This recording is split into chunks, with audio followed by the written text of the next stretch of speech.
और आज जो कुछ भी है हम लोग उन्हीं की वजह से हैं। उसमें बहुत सारा योगदान मेरे बड़े भैया और बड़ी भाभी का है, चूँकि उन्होंने ही हमको पढ़ाया और उन्हीं के साथ रह के हम पढ़ पाए। एंड देन माई चिल्ड्रेन, मेरे बच्चों ने इस बिजनेस में बहुत सहयोग किया है। हमारे 2 बच्चे हैं, बेटा है तरुण और बेटी है सुलेखा। बेटा हमारा बीकॉम 3rd ईयर में कर चुका है, इस समय अभी एग्ज़ाम दे चुका है। बेटी BBA कर रही है और उन दोनों का बहुत सपोर्ट था। And thanks my all team जिन्होंने हमको इस बिजनेस में यहाँ बनाए रखा। आज जो भी बात करेंगे हम, हमारा पर्पस सिर्फ एक होगा, अपने बारे में बात करने का, कि आप में से कोई बैठा व्यक्ति रिलेट कर सके और वो ये डिसीजन ले सके कि आने वाले दिनों में हमको भी इमरल्ड जाना है और हम ऐसे BBS करेंगे। क्योंकि कभी न कभी किसी न किसी को देख करके हमने भी रिलेट किया था और हमको लगा था कि अगर ये कर सकते हैं तो हम भी कर सकते हैं। मैं सबसे पहले बात करूंगा अपने बारे में। मैं बचपन में गांव में पैदा हुआ था और मेरे फादर बहुत छोटी पोस्ट पे थे और जब मैं 6 में पढ़ता था तो रिटायर कर गए थे। पढ़ने में बहुत अच्छा था मैं बचपन में, लेकिन जैसे जैसे बड़ा हुआ हमारा एसोसिएशन कुछ ऐसा था कि हाई स्कूल में मैं अच्छी तरह से फेल हो गया। ये सारी बातें इसलिए बोलूँगा कि जो भी आप जहाँ पे भी हैं वो सब कुछ एसोसिएशन के ऊपर होता है। और जब आप एक डिसीजन लेते हैं, जो आपका डिसीजन होता है, कहते हैं सफलता निर्णय के बाद आती है, और जो डिसीजन लेते हैं वो बहुत मायने रखता है। ये मायने नहीं रखता कि आप कहाँ पे हैं, मायने ये रखता है कि आप कहाँ जाने वाले हैं। और जब मैं फेल हो गया था तो दरअसल मेरे साथ के सारे लड़के फेल हो गए थे, इसलिए मैं भी फेल हो गया। मुझे याद है कि हाई स्कूल में मेरे फिजिक्स में 1 नंबर था और मैथमेटिक्स में दोनों पेपर मिला के 7 नंबर थे, 4 और 3। मेरा पढ़ने में बिल्कुल मन नहीं लगता था। हम आगे बैठते थे क्लास में और टीचर पढ़ाता था तो कभी कभी सो जाते थे। जब हाई स्कूल फेल हुआ था तो एक दिन सो रहा था तो क्लास में एक टीचर बोलते हैं, क्यों जी सो रहे हो? मैं बोला हाँ सर। तो बोले पढ़ो नहीं तो फिर फेल हो जाओगे। तो मैं बोला कि सर इस बार 33 नंबर आ जाएं तो जिंदगी में कभी गणित नहीं पढ़ूंगा। ये सोचता था मैं।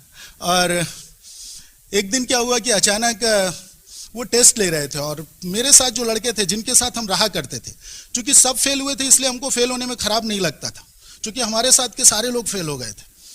तो उस दिन क्या हुआ कि मैं उन दोस्तों के साथ नहीं बैठा था, मैं पीछे बीच में बैठा। बाय द वे सीट नहीं मिली या गार्ड का प्लान था और मेरे आगे एक लड़का बैठा था, 9th पास करके आया था। उसको मैथ आती थी, मुझे नहीं आती थी। मैंने उसके 2 सवालों की नकल की, बाद में मिली नहीं नकल, उन्होंने कराई नहीं या टीचर आ गए। तो जब खाली बैठ जाइए तो कुछ ना कुछ सोचना पड़ता है और मैं बैठ के सोचने लगा कि यार इसको गणित आती है तो मुझे क्यों नहीं आती है। ये 9th पास करके आया, मैं हाई स्कूल फेल हो गया हूँ, अगर ये पढ़ सकता है तो मैं भी पढ़ सकता हूँ। और उस दिन मैंने ये डिसीजन लिया कि अगर ये गणित पढ़ सकता है तो मैं भी पढ़ सकता हूँ। और मुझे याद है कि मैंने उसी से मैथ पूछनी शुरू की और हाई स्कूल के हाफ ईयरली एग्जाम में हम दोनों के क्लास में सबसे ज़्यादा नंबर थे। मैंने इंटरमीडिएट में पूरे स्कूल में सबसे ज़्यादा नंबर आए कॉलेज में, और मैंने BSc किया, MSc किया और मैथमेटिक्स का लेक्चरर हो गया। जिंदगी में देखिए जिस चीज़ से सबसे ज़्यादा डर लगता है, एक निर्णय, एक एसोसिएशन, एक डिसीजन आपकी जिंदगी को एकदम 180 डिग्री चेंज कर देता है। ये माने नहीं रखता है। बस उस दिन अच्छा था कि हमारा एसोसिएशन चेंज था। देखिए हम फॉलो करते हैं, किसी न किसी की नकल मारते हैं। नकल तो आप करते हो, इंपॉर्टेंट ये है कि आप किसकी नकल करते हो। अगर हमारे आगे वो ऐसा लड़का नहीं बैठा होता जिसको मैथ आती होती तो शायद मैं मैथमेटिक्स का लेक्चरर नहीं हो पाता। और बेसिकली आज जहां पे भी आप जिन सीटों पे भी बैठे हैं, किसी न किसी की आपने नकल मारी होगी, किसी न किसी को देखा होगा, किसी ने डॉक्टर को डॉक्टर बनते देखा होगा और उसको लगा होगा कि हम भी डॉक्टर बन सकते हैं। किसी ने टीचर को टीचर बनते देखा होगा और आपको लगा होगा कि यार हम भी ऐसा हो सकते हैं। देखिए बचपन से मैं एम्बिशियस बहुत था, बचपन से चाहता था पैसा हो मेरे पास, लेकिन फादर छोटी पोस्ट पे थे और बड़े भैया हमारे इंस्पेक्टर थे, उन्होंने पढ़ाया था। हम 3 भाई हैं, बड़े वाले इंस्पेक्टर हैं, दूसरे डॉक्टर हैं और तीसरा मैं। और हम तीनों के एक एक बच्चे भी हैं, एक एक बेटा है। और तो बड़े भैया ने पढ़ाया था और हाई स्कूल BSc से ही मैं ट्यूशन करने लगा था और B.Ed किया मैंने, फिर MSc किया मैथमेटिक्स से और लेक्चरर हो गया। पैसा चाहता था इसलिए व्हीकल ढूंढता, तो आसान था कि ट्यूशन पढ़ाने लगा। बहुत सारे बैचेस, सुबह से शाम तक मैं 6 बैच पढ़ाता था, 40 मिनट फिजिक्स, 40 मिनट मैथ का एक बैच, और करीब 6 बैच पढ़ाता था। जिंदगी में पैसा आ रहा था मेरे पास। 6 बैच का मतलब है कि करीब 25-30 हज़ार रुपये हम ट्यूशन से कमा लेते थे, और कॉलेज से हमको सैलरी मिल जाती थी 15-16 हज़ार रुपये, जो भी स्केल था उस समय, और पैसा आ रहा था। लेकिन हमारे पास टाइम नहीं था बिल्कुल। We have no time. सुबह 6 बजे हमारा पहला बैच आ जाता था और रात में 9 बजे तक, उसके बाद हम बिल्कुल फिनिश हो जाते थे। बहुत सारी हेल्थ चैलेंजेस आ गए थे। बचपन में अच्छा एथलीट्स था, स्पोर्ट्समैन अच्छा था, अच्छी एक्सरसाइज वगैरह थी, फिजिक अच्छी थी, लेकिन जब पैसा कमाने लगा तो हमारे पास बिल्कुल टाइम नहीं था सेहत के लिए, और शायद हम पैसे कमाने के लिए बिल्कुल व्यस्त हो गए थे। उसका रिजल्ट क्या हुआ कि मैं डे बाय डे बीमार होता गया। 95 to 98 मैंने रोज 150-200 रुपए की दवा खाई है। हर डॉक्टर ने अलग अलग मर्ज बताए होंगे, किसी ने कुछ, किसी ने कुछ, किसी ने कुछ, और बहुत सारी बीमारियां होती गई। इस पीरियड में बहुत सारी चीजें खलती थी टाइम को लेकर के। एक दिन बच्चे पढ़ के उतर रहे थे और बच्चे आपस में बात कर रहे थे कि सर मैथमेटिक्स बहुत अच्छी पढ़ाते हैं। तो मेरा बेटा सुन रहा था, और वो 5th में शायद पढ़ता था, और वो बोलता है मम्मी से कि 4th या 5th में कि मम्मी पापा मैथ अच्छी पढ़ाते हैं लेकिन कभी हमको नहीं पढ़ाते हैं। जानते हैं मुझे क्या लगता था कि जितनी देर में मैं इसको मैथमेटिक्स पढ़ाऊंगा उतनी देर में तो एक बैच पढ़ा लूंगा, और एक बैच का मतलब मुझे लगता था, और इसको तो कोई भी मेरा स्टूडेंट पढ़ा देगा 400-500 रुपए में। सो टाइम नहीं होता था। ये बिजनेस, सेहत से भी हम कमजोर हो गए थे, पैसे से भी बहुत ज्यादा पैसा नहीं था, बहुत सारे ड्रीम फुलफिल नहीं हो पा रहे थे। अचानक हमारे घर पे एक दिन हम लोग विंध्याचल माँ के दर्शन करने गए थे, लौट के आए तो हमारे घर में मेरी भांजी के हस्बैंड बैठे हुए थे, मिस्टर अरुण श्रीवास्तव। और नाश्ता करने के बाद वो बोले कि क्या मामा जी और पैसे चाहते हैं? क्या बात करते हैं, और पैसे नहीं चाहता तो ट्यूशन क्यों पढ़ाता? और उन्होंने प्लान दिखाया। देखिए समझ में तो नहीं आया मुझे खास, लेकिन एक चीज उनका एटीट्यूड अच्छा था, उनकी गुडविल अच्छी थी। जो मैंने इस बात को उनको सुना, प्लान को देखा और हमने शुरू किया। वो दिन हमारी जिंदगी का टर्निंग पॉइंट था जिस दिन हमने इस बिजनेस को साइन कर दिया। शुरू में देखिए साइन कर देना ही बहुत मायने नहीं रखता है, क्योंकि इस बिजनेस में बहुत चैलेंज आते हैं। जो हमको पहले चैलेंज थे वो आज भी चैलेंज है। आज भी ऐसा नहीं होता है कि आप एमए शुरू करोगे, बिजनेस शुरू करोगे और लोग आपको ज्वाइन कर लेंगे तुरंत। हमने बिजनेस को देखा और हमने लोगों से बात की। थोड़ा ईगो था, हमको लगता था कि मैं कॉलेज का लेक्चरर हूँ, हमारे कॉलेज में 52 का स्टाफ है, हमारे पढ़ाए हुए बहुत सारे लड़के डॉक्टर और इंजीनियर हो गए हैं, जिनको बात करेंगे सब बिजनेस कर लेंगे। ऐसा लगता है, आपको भी लगेगा, अभी भी लगेगा, और हमको लगता था। हमने कॉलेज में जाके स्टाफ रूम में प्लान दिखाया। काफ़ी टीचर बैठे थे, जिनका पीरियड खाली होता था वो आ जाते थे, देखते थे, और थोड़ी देर बाद मैंने पूछा कैसा लगा, अच्छा है? तो बोले कि हाँ अच्छा है, लेकिन जब तुम्हारे 50,000 आएंगे तब हम शुरू करेंगे। अरे सोचिए कैसा होता, हवा निकाल देते हैं लोग। और ऐसा सब लोगों ने बोल दिया। 10-5 लोगों से हमने बात की और सबने यही कहा। तो मुझे लगा ये तो हो ही नहीं सकता है, और हम बिलीव करिए इस किट को उठा करके हमने 2 छत्ती पे रख दिया। 2 छत्ती समझते हैं, जो ऊपर कमरे के ऊपर बना देते हैं। और एक 15-20 दिन बाद, महीने 2 महीने बीत गए, फिर हमारे घर हमारे भतीजे आए, मिस्टर राजेश श्रीवास्तव। वो डीएसएन कॉलेज उन्नाव में कॉमर्स के प्रोफेसर हैं, और वो आए, बोले चाचा ये बिजनेस बहुत अच्छा है, हम दोनों मिलकर करते हैं, एक काम करते हैं, आधे आप बनाओ आधे हम, पैसा आधा आधा बांट लेंगे। तो बोलते हैं कि मैं बोला कि यार तुम ऐसा करो, इसको पूरा पूरा ले जाओ, मुझे कुछ भी नहीं चाहिए, जो पैसा है तुम ले लेना। 15 दिन बाद वो फिर रख गए, बोले ये नहीं चलेगा। मैं तो पहले ही कह रहा था नहीं चलेगा। दरअसल क्या होता है कि कोई चीज आपके अंदर अगर गट्स नहीं है तो लोग आपको फॉलो क्यों करेंगे? अगर मुझे मैथमेटिक्स नहीं आती है तो मुझसे बच्चा क्यों पढ़ेगा? हम सबको इस बिजनेस के बारे में नॉलेज नहीं था, हम लोगों के पीछे भाग रहे थे और लोगों को प्लान दिखाने की कोशिश कर रहे थे, और ये सोचते थे कि ये आदमी बिजनेस में आ जाएगा तो मुझे पैसा आएगा। मुझे याद है एक लड़का एमबीए था और हमारे घर में आया करता था, हमारी बहुत पड़ती थी। मैंने उसको प्लान दिखाया तो उसने, मैं बोला कि यार तुम ऐसा करो, तुम्हारे पास अगर पैसे की प्रॉब्लम हो तो मैं 4400 रुपये लगा देता हूं, लेकिन तुम शुरू करो। हम लोग ऐसा सोचा करते हैं, और उस आदमी ने तब भी बिजनेस नहीं किया। एक बार बताऊं, ये प्रॉब्लम तभी थी या आज भी है? आज भी आपको क्या लगता है कि 995 रुपए से आप किसी को साइन कर दोगे, बोलोगे मैं पैसा लगा दे रहा हूं, फिर भी आपको लगता है वो काम करेगा? क्योंकि जब तक आपको ये लगेगा कि लोग काम करेंगे और हम पैसा कमाएंगे, तब तक ऐसा होने वाला नहीं है। क्योंकि अगर आप जॉब करते हो तो किसके लिए करते हो? अपने लिए, या किसी दूसरे के लिए। और इफ यू हैव नॉलेज, अगर आपके पास नॉलेज है तो लोग आपको फॉलो करते हैं। मैं गारंटी के साथ कहता हूं कि अगर मुझे, अब तो बहुत दिन हो गए हैं, 4-5 साल हो गए हैं पढ़ा नहीं रहा हूं, लेकिन अगर इंदौर में भी छोड़ दिया जाए तो 2 दिन में ट्यूशन ढूंढ लूंगा।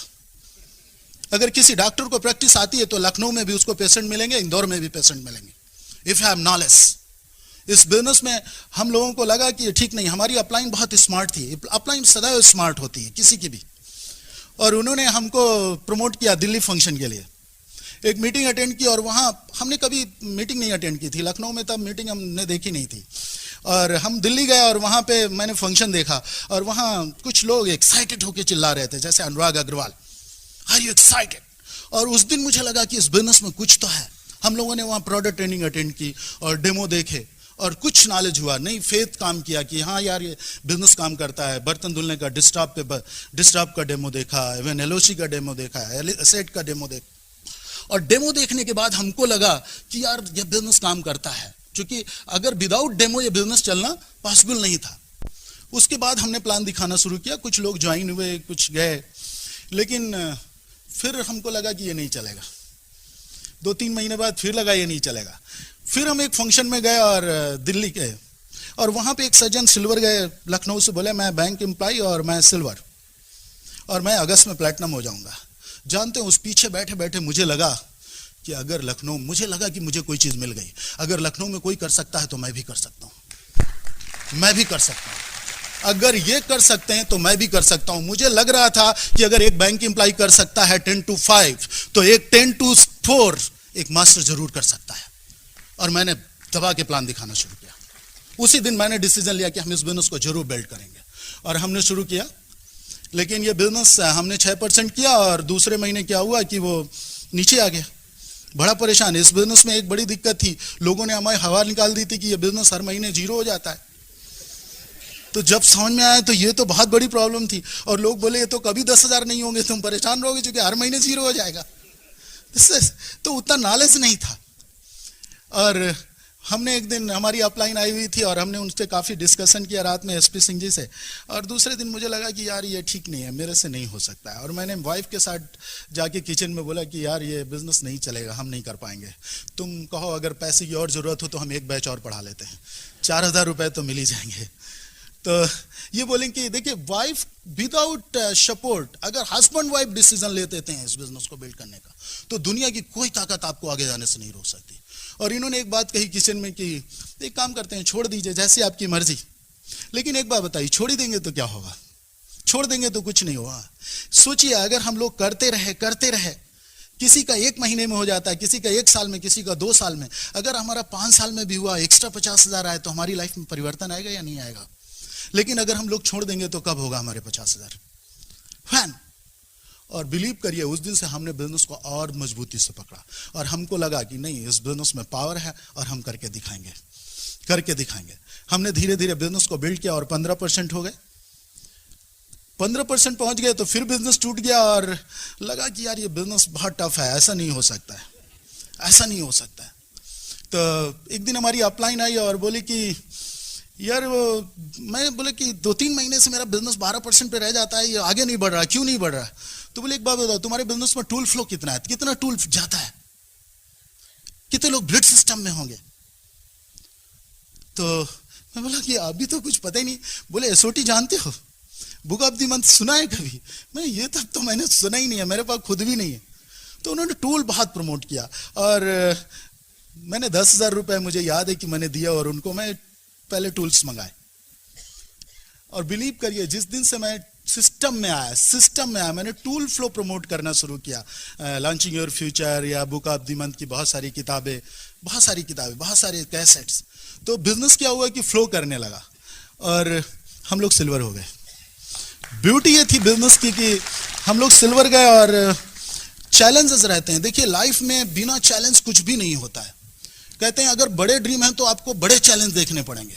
जिस महीने हम सिल्वर जा रहे थे, हमारे फादर बहुत एज थे, 88 ईयर्स के थे और वो कुर्ता टांग रहे थे और गिर गए और उनका एक्सीडेंट हुआ, तो फ्रैक्चर हो गया था।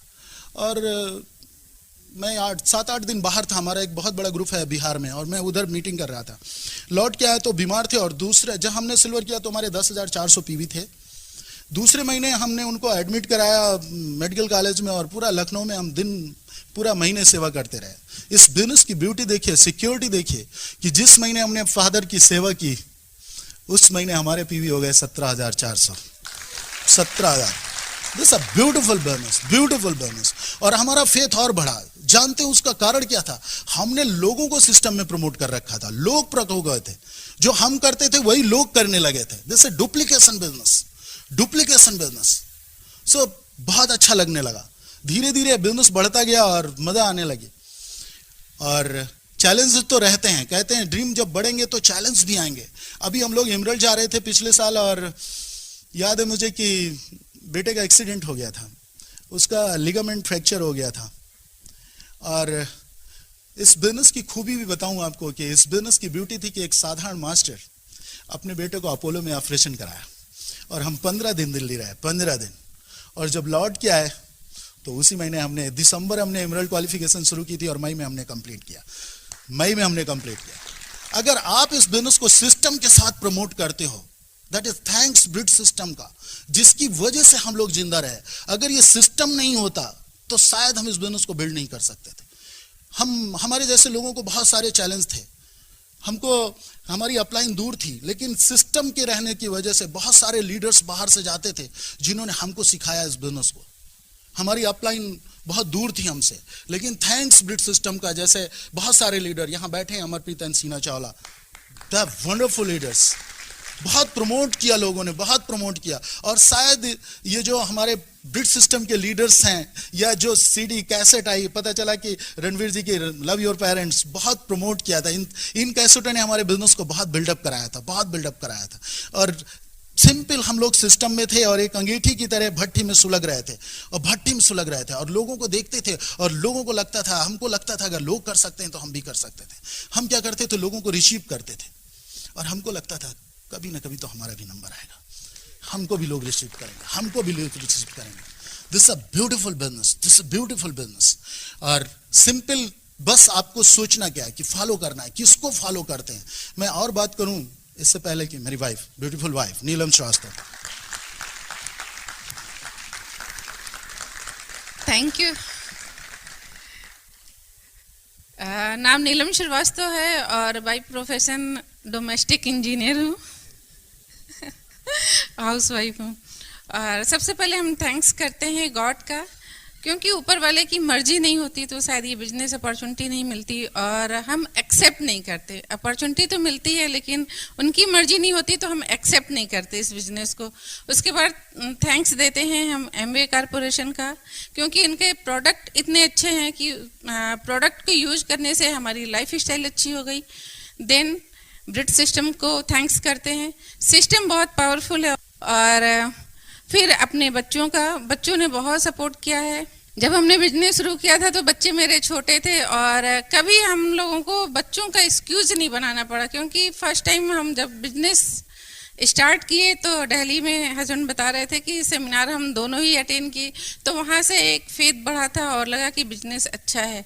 और बच्चों को भी गोल दे रखे थे कि देखो जब मेरी नई पिन अचीव हम करेंगे, जब हमारा 6% होगा, 9% होगा, 12% होगा, तो हम आप लोगों को कुछ ना कुछ गिफ्ट देंगे। गिफ्ट देखिए बड़ा हो या छोटा ये मानी नहीं रखता, गिफ्ट गिफ्ट होता है। तो जब मेरे पिन चेंज होते थे तो हम बच्चों को होटलिंग कराते थे, या कभी और बड़ी पिन हुई तो ड्रेसअप उस पैसे से खरीद के दे देते थे, तो बच्चों को बहुत अच्छा लगता था। तो मेरी बेटी और बेटे दोनों कहते थे मम्मी आप मीटिंग में जाइए नहीं, हम लोगों का गिफ्ट रह जाएगा। तो बच्चे कभी मीटिंग में जाने से रोके नहीं। और जब बच्चों का एग्ज़ाम होता था तो बच्चे मेरे कहते थे मम्मी आपको टेंशन पालने की ज़रूरत नहीं है, आपका जो गोल है आप उसे अचीव करो, हमारा जो गोल है वो मैं उसे अचीव करूँगी। क्योंकि उस समय बेटी मेरी 3rd में थी और बेटा क्लास 5th में पढ़ता था। ऐसा नहीं था कि बच्चे बहुत बड़े थे, तो वो लोग अपने से पढ़ भी लेते थे, और मैं खाना बना के रख के जाती थी तो बच्चे खा लेते थे। बच्चे अपने से सारा काम मैनेज करने लगे, और काफ़ी कुछ बच्चों को मोटिवेट किया। ये जो कैसेट हम सुनते थे वही बच्चे भी सुनते थे। और डायमंड लेडी जब बोलती ना कि मेरे बच्चों ने सपोर्ट किया, तो बच्चों ये चीज़ सुन करके उनको लगा कि अगर हम लोग मम्मी पापा का सपोर्ट करेंगे तो मुझे भी अच्छा हो जाएगा। तो ये सब चीज़ें रही। फिर थैंक्स करते हैं हम अपने पेरेंट्स का, और अपलाइन का और डाउनलाइन का। तो सभी को बहुत बहुत थैंक्स, जिनकी वजह से हमारी पूरी लाइफ स्टाइल चेंज हो गई। हम अभी आपको अपना बैकग्राउंड बताते हैं, हम किस बैकग्राउंड से आए हैं। देखिए, मेरा जन्म कानपुर में हुआ और लोअर मिडिल क्लास में जन्म हुआ। मेरे फादर गवर्नमेंट जॉब में थे, बहुत बड़े अधिकारी तो नहीं थे, सिंपल क्लर्क थे। और हम 3 भाई, 1 बहन है, बहनों में हम अकेले हैं। और एजुकेशन भी बहुत सो थी, लेकिन ड्रीम था तो बहुत हार्ड वर्क करते थे पढ़ाई करने में, पढ़ते थे लेकिन मार्क्स बहुत अच्छे नहीं आते थे, क्योंकि मेरा माइंड ना बहुत शार्प नहीं था। अब मुझे लगता है उस समय ये बात नहीं लगती थी। तो पढ़ाई करते थे। पढ़ाई किस लिए करते थे कि एक सपना था कि लोग मुझे जाने, और मुझे लगता है कि ये हर लेडीज का सपना होना चाहिए कि मेरा ही था। आप लोग को कैसा लगता है? लगता है ना कि लोग मुझे जाने। मुझे भी था कि लोग मुझे जाने, और इसी के लिए हम पढ़ाई करते थे। लेकिन पढ़ाई में सो थे, जॉब कर नहीं सके। क्या हुआ कि मेरे को तो लगता था कि जो लड़कियां होती हैं ना, उनकी कोई रिकॉग्निशन नहीं होती। छोटे में अपने फादर के नाम से जाने जाते थे कि श्रीवास्तव जी की बेटी है। थोड़े बड़े हुए तो अपने भाइयों के नाम से जाने लगे कि ये विनोद की सिस्टर हैं, अमोद की सिस्टर हैं, बंटी की सिस्टर हैं। तो फिर लगा कि चलो जैसा भी है चल रहा, कभी ना कभी तो लोग मुझे जानेंगे। फिर जब इंटर पास कर लिए, ग्रेजुएशन में थे, तब लगा कि अब तो लोग मुझे जान नहीं पाएंगे। चलो अब ना जानते हैं कैसे जानेंगे। जब मेरी मैरिज होगी और हस्बैंड के साथ जाएंगे तो वो हो सकता है वो मुझे जॉब दिला दें और लोग मुझको जानने लगेंगे।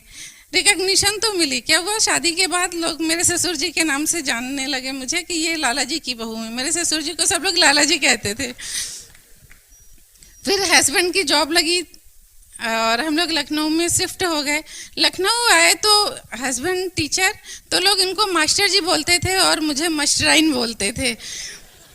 जानते हैं, जब लोग मुझे मास्टराइन बोलते थे तो मुझे बहुत खराब लगता था। खराब इसलिए लगता था कि हमने वर्क नहीं किया था ना, तो ये रिकॉग्निशन मुझे नहीं चाहिए थी। तो हमें लगता था ये तो लगता है पूरी जिंदगी भर के लिए हो गया। फिर जब बच्चे थोड़ा बड़े हुए तो हमने हस्बैंड से कहना शुरू किया कि मुझे कुछ जॉब करना है, क्योंकि टाइम मेरा बेकार हो जाता है और घर में बैठे ही तो रहते हैं, कुछ ना कुछ काम करेंगे। क्योंकि मुझे टीवी देखना बिल्कुल पसंद नहीं था। टीवी देखते थे जिस दिन पिक्चर आती थी, पहले हफ्ते में 1 दिन पिक्चर आती थी और महीने में 1 आध बार हम लोग टॉकीज में जाके पिक्चर देख लेते थे। और एक सपना और था कि मेरी जिस लड़के से शादी हो वो मुझे बहुत टाइम दे, क्योंकि हम अपने फादर को देखते थे कि वो ना मेरी मम्मी को टाइम देते थे और ना हम लोगों को कहीं घुमाने ले जाते थे। तो मुझे लगा कि पापा ना मम्मी को घुमाने ले जाते ना हम लोग को ले जाते, तो हम दुनिया क्या होती है कब देखेंगे, कब जानेंगे। और जब पिक्चर देखते थे तो उसमें सीन देख करके मुझे बहुत मोटिवेट होते थे और लगता था क्या जिंदगी है इन लोगों की, हमारे पास तो लगता है कभी ऐसा नहीं होगा। तो ये सब चीजें दिमाग में बहुत ज्यादा बैठी हुई थी। और तो हस्बैंड से हमने जॉब के लिए कहना शुरू किया। हस्बैंड भी बहुत स्मार्ट, हमारे बहुत ही स्मार्ट हैं। एक्चुअली ये नहीं चाहते थे कि हम जॉब करें, इनका भी रीजन था ना चाहने का। शुरू में तो इन्होंने कहा कि देखो अभी बच्चे छोटे हैं, थोड़ा और बड़े हो जाएं तब तुम बात करना जॉब के लिए। फिर एक दिन हम मेंटली प्रिपेयर हुए और रात में हम दोनों बैठ करके बात की। सैटरडे की रात थी। हम इनसे बोले कि देखिए अब तो बच्चे काफ़ी बड़े हो गए और आप चले जाते हो, मुझे जॉब करने दीजिए। तो ये बोले ठीक है, तुम खुद जाके एप्लीकेशन डालो, कौन सा जॉब करोगी। हम बोले हम भी टीचिंग प्रोफेशन में चले जाएंगे, कहीं टीचर बन जाएंगे और 1000-1200 रुपये मेरे को मिलने लगेगा। एक्चुअली मुझे पैसा नहीं चाहिए था, पैसा तो इनको मिल ही रहा था। मुझे सबसे ज़्यादा रिकग्निशन चाहिए थी और अपने पैसे से पॉकेट मनी हम खुद को खर्च करना चाहते थे। ये नहीं चाहते थे कि हस्बैंड का पैसा हर जगह खर्च करें। ये चीज़ें थी कि कल को हस्बैंड पूछे कि तुम्हें इतना पैसा दिए थे तो वो क्या हुआ, ये कभी नहीं सुनना चाहते थे। इसलिए जॉब और करना चाह रहे थे। फिर ये संडे की नाइट में बहुत स्मार्ट है, बता रहे ना, संडे की नाइट में मेरे से बोले कि अच्छा तुम कल जाओगी तो एक बात बताओ कैसे इसको मैनेज करोगी, तुम थक जाओगी, बहुत परेशान होगी और मुझे अच्छा नहीं लगेगा, तुम थकी रहोगी। मैं भी इतना हार्ड वर्क करता हूँ तो जब तुम प्राइवेट जॉब में क्या होता है ना कि मेहनत बहुत कराते हैं, तो बोले तुम बहुत थक के आओगी, तुम्हें लगेगा कि मैं चाय बना के दूं और मुझे लगेगा कि ये तो मेरी बीवी है, मुझे चाय बना के दे। उस समय हम लोगों दोनों के ईगो टकराएंगे और जो आज हम लोगों के प्यार है ना वो बीच में कमी हो जाएगी। आज तो हम खुशी खुशी कभी कभी कहते हैं ना तुम फुलके बनाओ मैं सब्जी बनाता हूँ, ये खूब होता है हम लोगों के साथ पहले भी। लेकिन उस जब तुम जॉब करके आओगी तब मैं नहीं कर पाऊंगा, मैं भी ऐसा हो सकता है। तो मुझे लगा कि ये नहीं चाहते हैं और शायद वो रात थी, उस दिन से हमने जॉब करने का सोचना ही बंद कर दिया। सोचे कि नहीं अब हम कभी नहीं कहेंगे कि हमें जॉब करना है, चलो। और जो वर्ल्ड टूर की इच्छा है कि थोड़ा सा वर्ल्ड टूर करने को मिलेगा, घूमने को मिलेगा, तो भगवान ने 2 बच्चे दिए हैं, यही बच्चे बड़े होंगे, पढ़ेंगे। क्योंकि जिस पीरियड में हम लोग आ रहे थे उस समय लोगों के बच्चे अधिकतर फॉरेन में पढ़ने जाने लगे थे, तो हमें लगा मैं बच्चों को बहुत पढ़ाऊंगी तो ये बच्चे फॉरेन में जाके जॉब करेंगे, उस समय बुलाएंगे मम्मी आप मेरे पास आ जाओ और घूम के चली जाना। तो एक ये सब चीज़ें काफ़ी मोटिवेट करती रही और जो ड्रीम था ना कि लोग मुझे जाने, वो धीमे धीमे समाप्त हो गया। फिर लगने लगा कि चलो अब तो एक सूरत और बची है, अभी खाली लोग बच्चों के नाम से नहीं जानते हैं, जब बच्चे बड़े हो जाएंगे तो सब लोग कहेंगे ये तरुण की मम्मी, ये सुलेखा की मम्मी, मेरी यही रिकग्निशन रहेगी। और कहते हैं ना कि ऊपर वाला जो है, अगर आपका कोई सपना है वो चाहे जितना बड़ा हो, ऊपर वाला उसे पूरा करने का एक अपॉर्चुनिटी आपको देते हैं, वो आपके ऊपर है आप उसे करते हैं या नहीं करते हैं, एक्सेप्ट ना। तो हमारे भी सपने थे और ऊपर वाले देख रहे थे कि इनका ये सपना है, तो ये बिजनेस अपॉर्चुनिटी मिली। और जो मेरा नेचर था कि हम बहुत शाई नेचर के थे, लेकिन निगेटिव नहीं थे, कभी भी लाइफ में हमें कोई चीज़ निगेटिव नहीं दिखती थी। और इस बिजनेस को हमने धीरे से शुरू कर दिया, बस वही सपना। क्योंकि सेमिनार देखने गए थे और सेमिनार में रिकग्निशन पार्ट होता है, जैसे आज भी होगा, बहुत सारे नए लोग आए हैं उनको भी देखने का मौका मिलेगा। तो रिकग्निशन हो रही थी और उस दिन हमारा फॉर्म साइन हुआ था। एक पंजाब से लेडी 15% पे खड़ी हुई, उन्होंने अपना नाम पंजाबी में बताया, ना वो इंग्लिश बोल पाई ना हिंदी बोल पाई, और हम पीछे बैठे हुए थे। मुझे लगा अगर ये इस बिज़नेस को कर सकती हैं और अपना नाम स्टेज से बता सकती हैं तो मैं भी इस बिज़नेस को करके अपना नाम बता सकती हूँ। और उस दिन से डिसीजन ले लिया कि मुझे अपने नाम की पहचान यही एक प्लेटफॉर्म है जहाँ से मिलने लगेगी। और धीमे धीमे बिजनेस को करना शुरू कर दिए। पहले सेल्फ इमेज बहुत लो थी, 4 लोगों के सामने बात नहीं कर पाते थे, क्योंकि बताया ना हम बहुत मिडिल क्लास फैमिली से थे और जो नेचर था वो बहुत शाई था, बिल्कुल बात करना आता नहीं था। तो अच्छे घर, अच्छी गाड़ी, अच्छी लाइफ स्टाइल रिकग्निशन के लिए कुछ तो हमको करना ही पड़ेगा, ये बात तो समझ में आ गई थी। तो हमने धीमे धीमे अपने को चेंज करना शुरू किया। चेंज करने में लाइफ क्या हुआ कि हमारी सेल्फ इमेज अच्छी होने लगी। और बुक से, फंक्शन से, कहते हैं ना एसोसिएशन का बहुत बड़ा असर होता है। जब हम अच्छे लोगों के बीच में बैठने लगे, अच्छे लोगों से बात करने लगे, तो समझ में आया कि हाँ, अगर जब सेल्फ इमेज अच्छी हो जाएगी तो हम किसी से भी बात कर सकते हैं। तो अपनी सेल्फ इमेज को बढ़ाने के लिए हमने कुछ चीज़ों को फोकस किए। एक जगह पढ़े थे कि लोग फार्मूला लिखते हैं और लोग करते हैं, व्याख्या लिखी जाती है, लोग उसे पढ़ के मानते हैं। तो समझ में आया कि हमें तो सबसे पहले अपने को ही चेंज करना पड़ेगा। तो चेंज करना शुरू किया, हमने किताब पढ़ना शुरू किया। एमवे प्रोडक्ट को यूज करने से पहले लगता था पहले कि ये तो बहुत महंगा प्रोडक्ट है और इस महंगे प्रोडक्ट से तो हमारा जो पैसा है वो ख़त्म हो जाएगा। लेकिन एमवे कॉरपोरेशन की जो ट्रेनिंग होती है, हमने ट्रेनिंग को लेना शुरू किया। और ट्रेनिंग लेने से क्या हुआ कि समझ में आया प्रोडक्ट क्या है, किस जगह यूज करना है, उसका पर यूज कॉस्ट निकालना आ गया। और 4 लोगों को प्रमोट करना, क्योंकि जब प्लान देखे थे तो उसमें दिखाया था 60% पैसा हमारे और आपके बीच में बट जाता है। तो ये चीज़ काफ़ी मोटिवेट की। और लगता था कि पहले जो है हम कैंटीन से सामान ला रहे थे, तो कैंटीन में भी क्या होता था, जैसे आज के हमारे बिजनेस में प्रोज्यूमिंग है, सेम कैंटीन में भी। तो हमें लगा कैंटीन का पैसा तो आज तक का मुझे दिखाई नहीं दिया जो हमने बचा के रखा। लेकिन अगर प्रोज्यूमर बन के इस प्रोडक्ट को यूज करते हैं तो 60% पैसा हमारे बीच में जो जा रहा था मार्केट में वो वापस मिलने लगेगा और उससे हमारी लाइफ अच्छी हो जाएगी। तो यही सब चीज़ें समझ में आने लगी, बहुत अच्छा लगने लगा धीमे धीमे।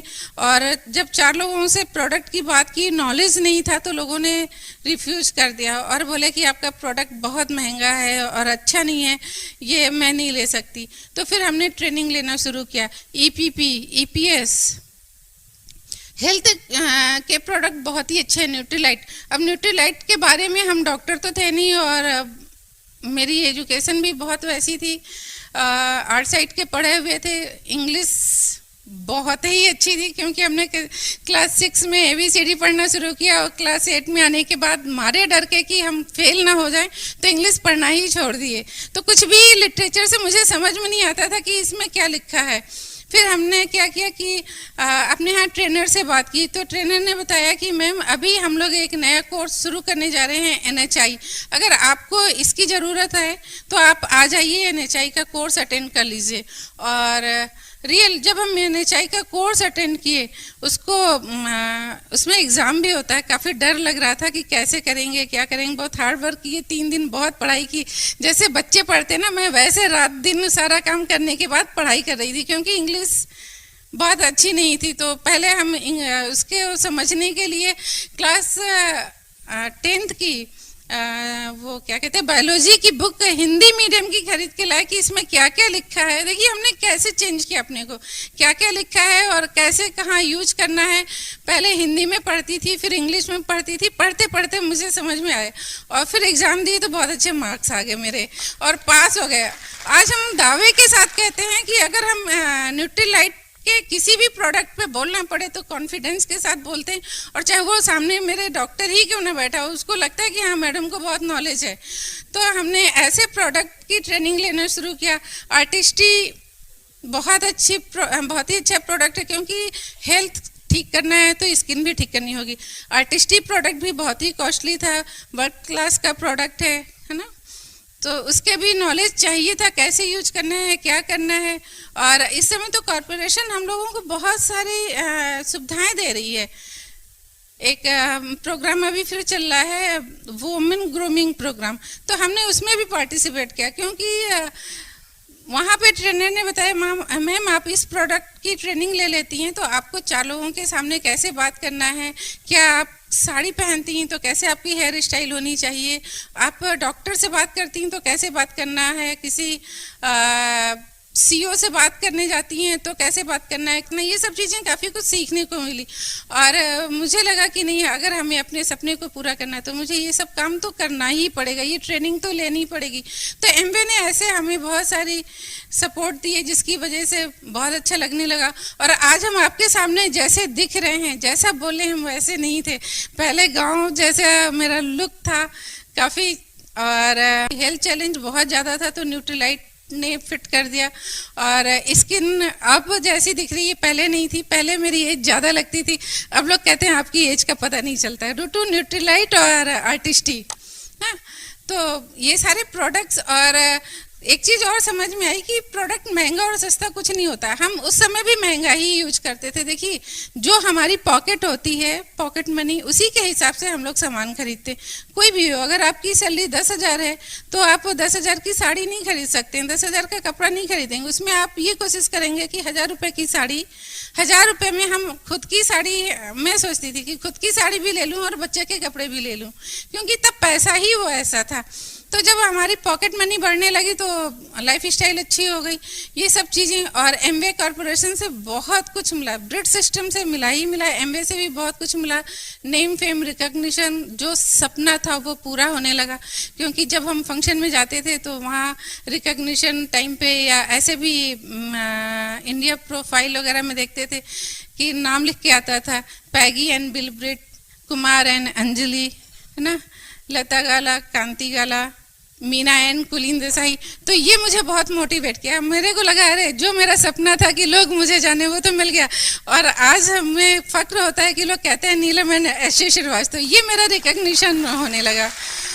और जो घूमने का सपना था वो भी पूरा हो रहा है। एमवे कॉरपोरेशन मुझे फॉरेन ट्रिप देती है और ब्रिट से मुझे इंडिया में काफ़ी घूमने को मिला।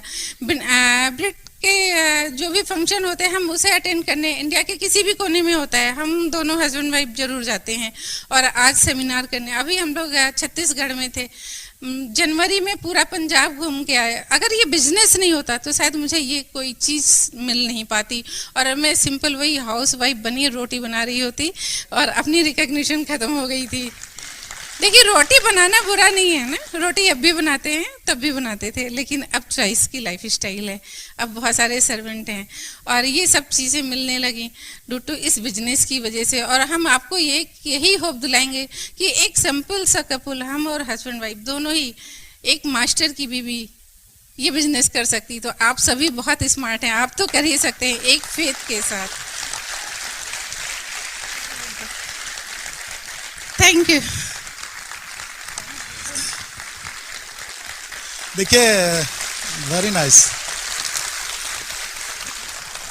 सब कुछ इजीली नहीं होता है, सब कुछ इजीली नहीं होता। This is simple business but not easy. क्योंकि इस बिजनेस में लोग जब हंसी उड़ाते हैं ना तो बहुत चुभता है और शायद हम क्विट कर जाते हैं। जब भी आप क्विट करोगे, किसी न किसी की बात से क्विट कर जाते हैं। चैलेंज फेस करने पड़ेंगे। जब लोग हवा निकालते हैं तो बहुत तकलीफ होती है। एक बात देखिए कि मैं एक कहानी सुनाता हूँ जहाँ से बहुत मोटिवेशन मिलता था मुझे। चूंकि थपेड़े लगते हैं, मुझे याद है कि मैं एक दिन प्लान दिखा रहा था, होम मीटिंग कर रहा था किसी के घर पे, और मैंने लिखा कि मेरा ड्रीम है कि मेरे पास एक लाल रंग की मटीज होगी। मैंने फ्रिज पे भी लिख दिया था कि मुझे पास लाल रंग की मटीज होगी। आजकल दूसरी गाड़ी है। तो मैं जब प्लान दिखा रहा था तो मैंने बोला कि इस बिजनेस से मैं एक लाल रंग की मटीज खरीदूंगा। तो वहाँ एक सज्जन बैठे हुए थे उनके घर पे, और मैं प्रिया स्कूटर से गया था प्लान दिखाने। तो बोलते हैं कि यार पहले इनसे कहो एक नया स्कूटर तो खरीद लें, फिर मटीज की बात करेंगे। लोग चैलेंज करते हैं। और एक बात बताएं, जितना आप फेस करोगे, तकलीफ तो होगी, उतनी मजा आएगी। इस बिजनेस में अगर लोग आपके ऊपर हंस नहीं रहे हैं तो फिर पिन बदलना बहुत टफ होगा। और चाहे जिस लेवल पे हैं लोग, चाहे जिस लेवल पे हों, चाहे आप एमराल्ड हो, चाहे प्लैटिनम हो, चाहे 9% हो, चाहे 6% पे हो, चाहे 12% पे हो, आपके पास हंसने वाले लोग चाहिए जो आपकी हंसी उड़ा सकें। और जैसे जैसे लोग घटते जाते हैं आपको ढूंढना होगा, क्योंकि आपकी हंसी लो प्रोफाइल वाला आदमी नहीं उठा पाएगा, थोड़ा आपको आगे बढ़ के प्लान दिखाना होगा। और सिंपल देखिए, बिना चैलेंज के, बिना फेस किए हुए तकलीफ तो होती है। जब भी हम कोई काम करते हैं हमको पेन उठाना पड़ता है। विदाउट पेन कभी गेन नहीं होता है। एक दिन देखिए, एक मंदिर में दो पत्थर थे, एक जमीन पे नीचे था और एक ऊपर था। एक मूर्ति थी और जमीन पे नीचे पत्थर बिछे हुए थे।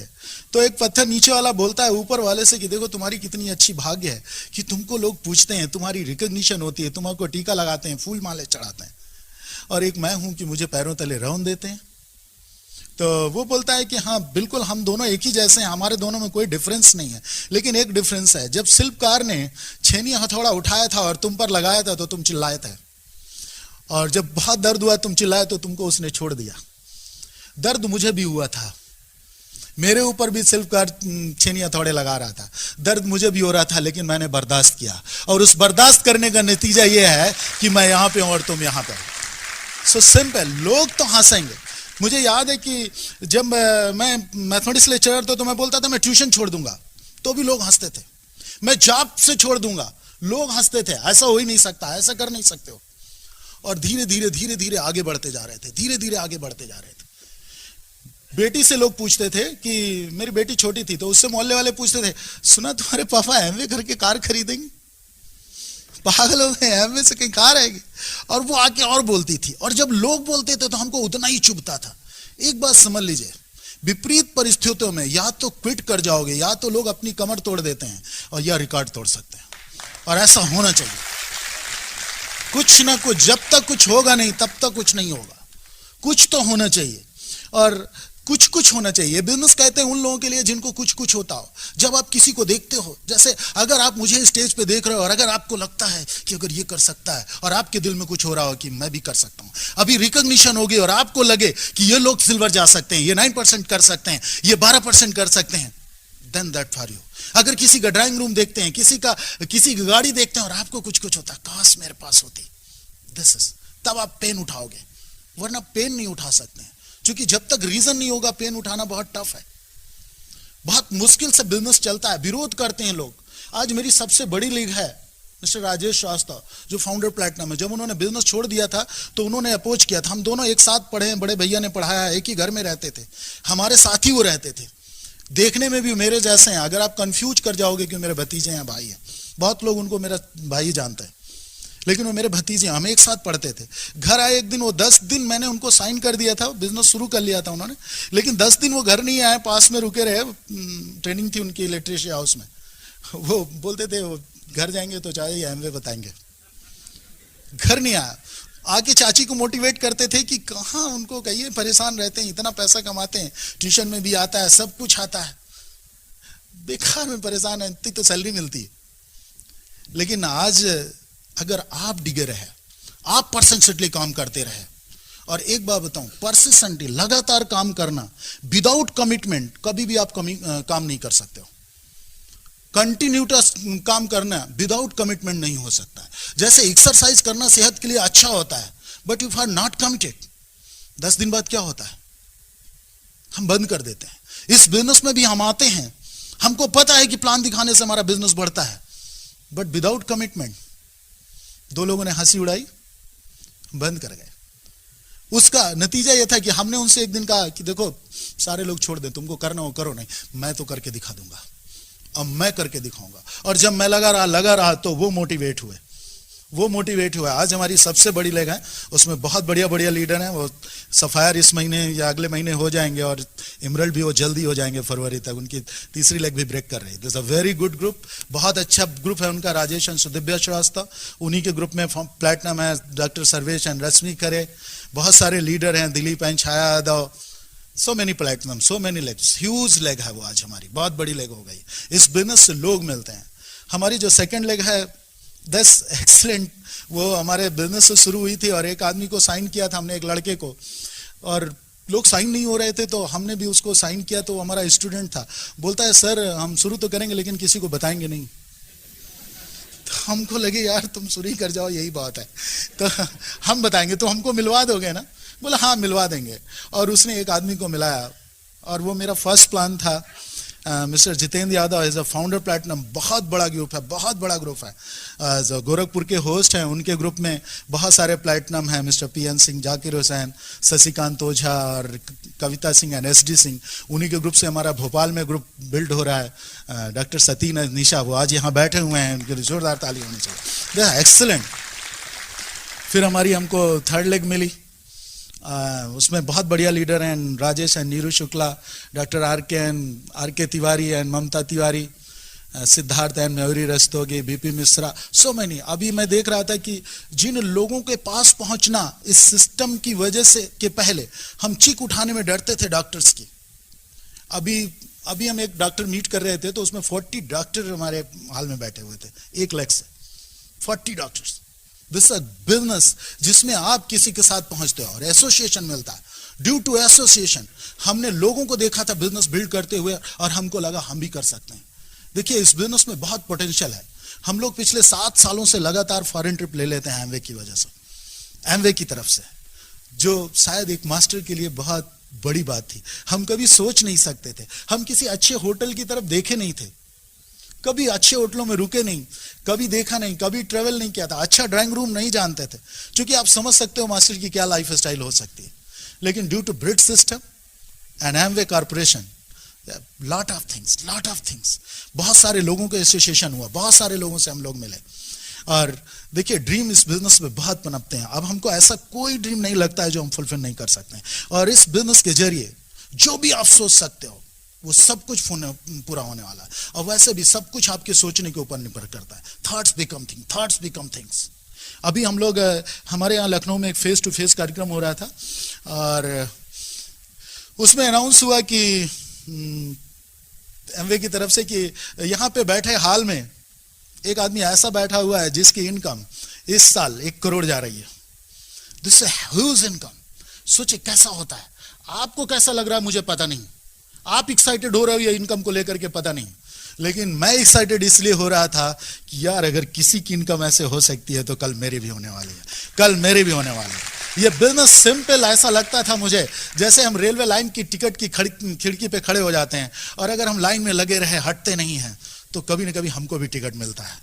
कभी ना कभी हमको भी टिकट मिलता है। अगर लोग इमरल्ड जा सकते हैं तो किसी न किसी दिन हमारा भी नंबर आएगा। लेकिन एक बात बताइए, अगर लाइन से हट गए तो टिकट मिलेगा? कभी कभी लोग क्या करते हैं कि लाइन में लगते हैं और घंटे पर फिर घूम के आके फिर वहीं खड़े हो जाते हैं, फिर घूमते हैं फिर वहीं खड़े हो जाते हैं। इस बिजनेस में भी कभी कभी क्या होता है, हम लाइन में लगते हैं, 1 महीने लगे रहते हैं, 3 महीने के लिए फिर चले जाते हैं, 1 महीने के फिर लगते हैं, फिर 3 महीने के लिए चले आते हैं। When you got ticket, when you got ticket. और अभी इस बिजनेस में जो पावर है, सिस्टम है, लोग कितना सपोर्ट करते हैं, कितना सपोर्ट करते हैं। ब्रिट सिस्टम में इतना ख्याल रखते हैं लोग। ह्यूज, 2 तरफ से मदद मिलती है। अगर सपोर्ट सिस्टम तैयार हो और एमवे तैयार हो तो जिंदगी बदली जा सकती है। सिर्फ एक डिसीजन आपकी जिंदगी को बदल सकता है। एक दिन मेरी काउंसलिंग मीडियम कर रहे थे कि अगर बोले कि आप डायमंड कर सकते हो, अगर इस साल आप डायमंड करते हो तो आपको जीआईपी मिलेगी कम से कम 50 से 60 लाख रुपए। और जानते एक मास्टर की, मैं मैथमेटिक्स लेक्चरर है, सोच थोड़ी मास्टरों की वैसी होती है ना, बड़ा सेटिस्फाई होते। तो मैं सोच रहा था कि यार देखो, हम दोनों एक दिन कैलकुलेट कर रहे थे, अगर यार मैं जिंदगी में नौकरी करता तो कुल कितना पैसा मिलता। तो सैलरी जोड़ा तो लगा कि यार करीब 40-50 लाख रुपए मिलते साल जिंदगी में। और उस दिन हम लोग कैलकुलेट कर रहे थे कि यार अगर इस साल हम लोग डायमंड करते हैं और 60 लाख जीआईपी आए, दिस इज गुड। एक बात बताइए, जिंदगी भर काम करके 60 लाख कमाना अच्छा है, या एक थोड़ा सा काम करके 1 घंटे काम करके साल का 60 लाख रुपए कमाना अच्छा है? Which is good. Take a decision, take a decision. कौन सा अच्छा है, कौन सा अच्छा है? साल का 60 लाख आए तो लाइफ अच्छी होगी, या जिंदगी भर 1.5 लाख आता रहे तो लाइफ अच्छी होगी? कैलकुलेट करके देखिए क्या लाइफ स्टाइल हो सकती है। अगर 1.5-2 लाख कमाओगे साल का तो क्या लाइफ स्टाइल होगी, और साल का 60 लाख आएगा तो क्या लाइफ स्टाइल हो सकती है। लेकिन ये सब कुछ देखिए सोचना पड़ेगा। ये मास्टर जो कॉम होती है ना, हम लोग, सॉरी मैं किसी मास्टर को पुट डाउन नहीं कर रहा हूं, लेकिन वो कहते हैं 2 मास्टर साइकिल से चले जा रहे थे और बिरला की संपत्ति देखी तो एक बोला कि यार मैं तो, अगर ये मुझे मिल जाए तो मैं इससे ज्यादा पैसा कमा सकता हूं। तो बोले क्या क्या करोगे? बोले ये सब तो करूंगा, मैं एक ट्यूशन और पढ़ा लूंगा, दिस एक्स्ट्रा। बस हमारे बिजनेस में, हमको जानते हैं इस बिजनेस में क्या समझ में आ गया था, मैंने इस बिजनेस को लिया कि एक ट्यूशन और मुझे पढ़ाना पड़ रहा है, मजबूरी है मेरी। और एक बात बताऊं, जो भी आप काम करते हो वो मजबूरी में करते हो। अगर आप जॉब में जाते हो तो मजबूरी में जाते हो या खुशी से जाते हो? अगर आप बिजनेस में जाते हो तो मजबूरी में जाते हो या खुशी खुशी जाते हो? अगर आप डॉक्टर साहब प्रैक्टिस करते हैं तो आपकी मजबूरी है, आप ट्यूशन पढ़ाते हैं आपकी मजबूरी है। अगर सक्सेस मजबूरी हो जाए तो कैसा होगा? अगर डायमंड जाना मजबूरी हो जाए तो कैसा होगा? जिंदगी भर 20 से 40 साल 60 साल तक नौकरी करके आप मजबूरी में जॉब करते हो। अगर ये मजबूरी हो जाए कि नहीं 2 से 5 साल में हमको डायमंड जाके दिखा देना है, व्हाट हैपन, क्या होगा, क्या होगा? और सोच के देखिए, सोच के देखिए, अगर लोग कर सकते हैं तो हम कर सकते हैं या नहीं कर सकते हैं? बिलीव करिए, आज आप जिन सीटों पे बैठे हुए हैं वहां किसी न किसी को आपने देखा था और आपको लगा था अगर ये कर सकता है तो हम भी कर सकते हैं। हमने किसी को एमएससी करते देखा था, हमने किसी को मास्टर बनते देखा था, आपने किसी को डॉक्टर बनते देखा होगा, किसी को इंजीनियर बनते देखा होगा, और आपको लगा होगा कि अगर ये कर सकता है तो हम कर सकते हैं। तो why not emerald, why not diamond? अगर लोग कर सकते हैं तो हम कर सकते हैं या नहीं कर सकते हैं? Okay, back to host. बहुत अच्छा लगा आपसे बात करके।